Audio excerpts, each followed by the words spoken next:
you guys remember a while back when the big scuttlebutt, the big news, big item of the day, the thing that was in all the headlines was the invasion of Europe by Attila the Hun? It's okay if you don't, because a lot of stuff has happened since then. The news cycle turns over really, really quickly. But it was a huge deal if you were there for it, because Rome, I mean, it was, it's the eternal city, and the Roman Empire was really powerful. But in the 400s, Rome started to wobble a little bit. People had a lot of assumptions about how great it was and how it was never going to go away, but it started to look like maybe it's going to go away. And so Attila the Hun, which it's kind of an odd mashup people group there, the Huns. It's a whole bunch of tribes from Eastern Europe. Maybe the Ukrainians are descended from some of these folks. Maybe some of the Huns were descended from the Scythians. They kind of look like they're from almost Eastern Europe in terms of attire and military style. It was very foreign to Roman culture, and it was very intimidating, because what started out as a cute little invasion turned into a pretty big deal with a lot of looting and really prominent cities falling to flames and falling to the sword of Attila, including tons of fancy cities that you've heard of in modern-day France. They called it Gaul back then. Well, you might be thinking, well, you got an army there in Rome. Just send out the army and kill them. Those Roman soldiers, they were really, really good. But the thing is, they didn't, because 100 years and change earlier, the Roman seat of government had moved east with Constantine to Constantinople, modern-day Istanbul. And so all the resources are over there, and there wasn't really any military maneuvering to be done. There weren't a lot of bargaining chips left with the old legacy capital of the Roman Empire, that being Rome itself, the beautiful and priceless eternal city. And so eventually Attila turns his attention there. He goes by Venice, kind of up in the armpit of the boot of the Italian peninsula. And this is what causes the people to move out into the lagoon onto little islands to avoid Attila. And I guess they never moved back. I've been there recently, and it seemed like they were still living out there on the lagoons. So then Attila presses further down toward Rome.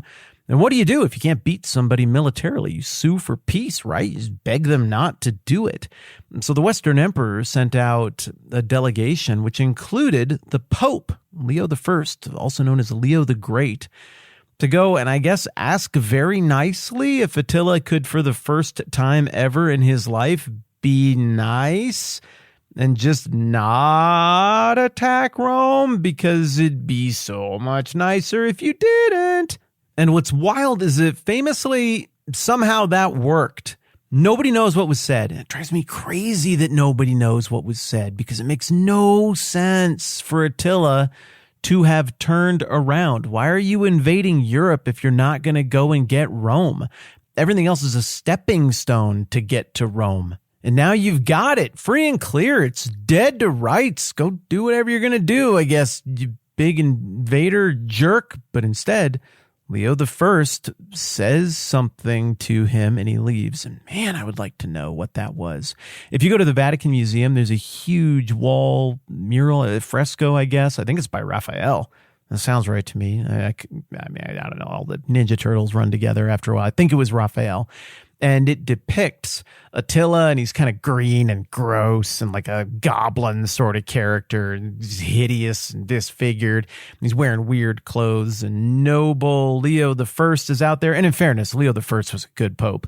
Leo I was a theologian. He was a scholar. He really liked the Bible. He was a competent administrator.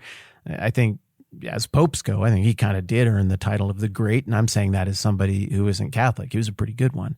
But in this depiction by, I think, Raphael, we'll call it Raphael, there's a bunch of angels and stuff behind Leo, and the invading, hideous Attila is shrinking like a vampire exposed to a cross with the sunlight.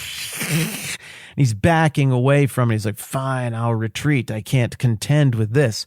Then maybe some people think Attila had heard about the fate of the previous guy who tried to invade Rome. Well, he succeeded. There's a guy named Alaric who invaded Rome, or Alaric. I don't know how you say it. And he went into Rome in 410 AD and sacked everything for like 3 days. And that was pretty ugly. And that sent shockwaves through all of the Roman citizens and even Christians. And it was such a big deal that Augustine, like the Saint Augustine, had to write a whole gigantic, very long book to help people sort through the relationship between the affairs of the world and the state and the affairs of the kingdom of God. And I mean, it was a big, big deal, but Alaric died right after that. And so maybe Attila was thinking, I'll die after this, or heck, I don't know. In the Bible, miraculous things happen. Maybe it's the kind of thing where God, as he was directing and superintending history, was like, I don't want Attila the Hun to crush Rome right now. And further, I want this Christian leader to somehow get credit for him not crushing Rome. So I'm going to do it this way. And maybe something crazy did happen there that I can't explain and that breaks the laws of time and space. I don't know. What I do know is that Attila voluntarily left and he died a year after that at a dinner. And that's the last we really meaningfully hear from the Huns in Western European history from there on out. That story was really fun, so I went on and on with it a little bit longer than I intended to, but here's the point. You want to know, don't you, what was said? Because what was said there would explain an otherwise very difficult to explain phenomenon. Did Leo I crack open the Bible and turn to the book of Acts and point to Ananias and Sapphira and be like, sometimes God kills people, man. You heard about what happened to Alaric. Do you really want to risk it? Could be. Maybe Leo I had no idea what to say, but God gave him words to say, like what Jesus said might happen at times when you confront worldly powers in Matthew chapter 10. Maybe Leo I had a whole elaborate, clever plan, and he was just a brilliant statesman and understood emotion really well, and he knew exactly how to work over, how to play this invader and play on his fears or his arrogance or who knows what, and just manipulated the guy into going away. I don't know, but I'm really, really curious because if I knew, it would explain a really unusual historical fact that Attila had an empty net goal sitting there for him, and it was Rome, and he just passed on it. Well, there's another very difficult to explain historical fact that we have been looking at in the book of Acts, and that is why Christianity caught on. It seems like it shouldn't. And it seems like if it was going to, it would catch on as a subset of Judaism, and it would be like another denomination of Judaism or something like Kabbalah sort of is. That was hot a while back. But instead, it immediately floods the banks of Judaism and expands all the way out, far afield into everything. And every culture that Christianity goes to, not only in its early days, but all the way up until right now as you and I are having this conversation, it seems to be able to adapt to very quickly, very neatly, the character and work of Christ, the values of his kingdom, the things that he teaches. It seems like it just plays in every imaginable culture. And for the first time ever, you have an expression of faith that seems to be unstoppable and infinitely translatable, and it isn't being advanced by the sword at all. In fact, it's being advanced in spite of the sword. So same way you wonder, what did Leo say to Attila? I would find myself wondering if I were looking at that from the outside looking in as a historical phenomenon. Well, what the heck did they say? Like, what was it specifically? What were the words that they went around and said that made this thing make sense to people? And yesterday, I read you this whole big chunk of stuff from Acts chapter 13, where Paul and his companions sailed to Perga and Pamphylia, and then from Perga, they went on to Pisidian Antioch, and then they went to the synagogue there in Pisidian Antioch in modern-day Turkey, and they take a really interesting tack in explaining the whole Jewish thing. The conversation to get people to sign up to be followers of Jesus isn't exactly the one that you would expect. The highlights for me is that throughout the speech, which happens in a Jewish synagogue, Paul constantly frames his speech and assumes the presence of people who are not Jewish and who don't yet believe in Jesus as the Son of God, as God in the flesh.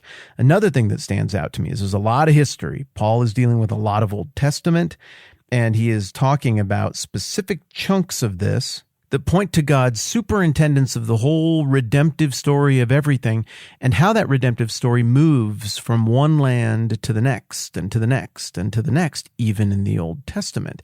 I think you can see what he's doing. He's paralleling what's happening now. This story of God is also moving from one culture, one land to the next. And he takes that all the way up to David, and then he points to Jesus as a descendant of David. Everybody there is going to know that David is supposed to have a descendant who will reign on the throne of David forever. And then he alludes to John the Baptist, a recent religious revival phenomenon that occurred. And he links it clearly to the Jesus thing. That thing that you guys knew that you had heard about that is true and is real. That's a part of this as well. It's all part of the work of God. And then he brings it around through the Psalms and the art of the Old Testament, the wisdom literature. And then he points out that all the other great people from the past who were a part of the story who God used, they all died and their bodies decayed. But then he says, in contrast, Jesus is different because his body did not see decay. In the scriptures, it says, you will not let your Holy One see decay. Paul references that, and then he points out, Jesus fulfills that. That's a really hard thing to be the fulfillment of. It would take a miracle. The miracle is the resurrection. Jesus is alive. Jesus is at the right hand of the Father. And then he pivots from there right to this little tag at the end, which I think is the message that convinced these Galatian people who signed up and became Christians. I think this is what won them over. This is what made sense. I'm going to read it now. I'm going to read it again tomorrow. But this is our little peek behind the curtain to explain this incredible phenomenon of Christianity catching on in a place where you wouldn't think it would catch on, at a scale you wouldn't think it would catch on at. What was said? Well, apparently this is what was said. Acts 13:38. Therefore, my brothers, I want you to know that through Jesus, the forgiveness of sins is proclaimed to you. Through him, everyone who believes is justified from everything you could not be justified from by the law of Moses.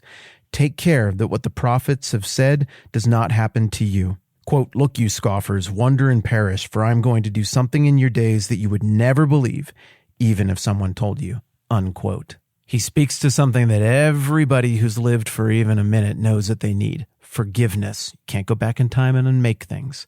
If there's to be true forgiveness, true atonement, it has to come from outside the natural system.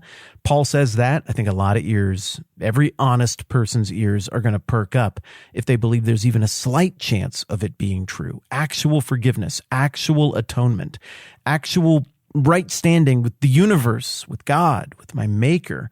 And then he says, and you're not going to find this through the ancient law. That isn't why that law exists. More on that tomorrow.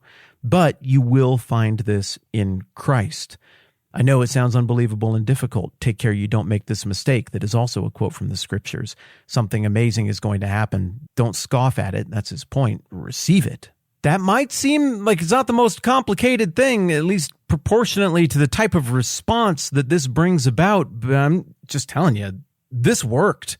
What he went and said in settings like this worked, and you could tell two ways. One, it made certain people very mad. It's not even worth getting mad if the thing that was said isn't in any way effective. And two, a whole bunch of people believed, and churches continued to exist here even after Paul and his buddies moved on. I would love to have been a fly on the wall for that conversation between Attila and Leo. Just out of sheer historical curiosity, what did that guy say that prompted such a historical anomaly?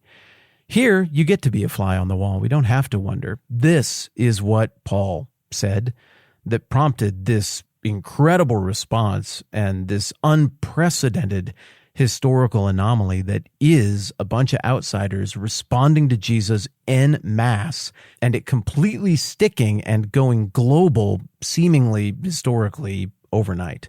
More on that next time around. I'm Matt. This is the 10-Minute Bible Hour podcast. Let's do this again soon.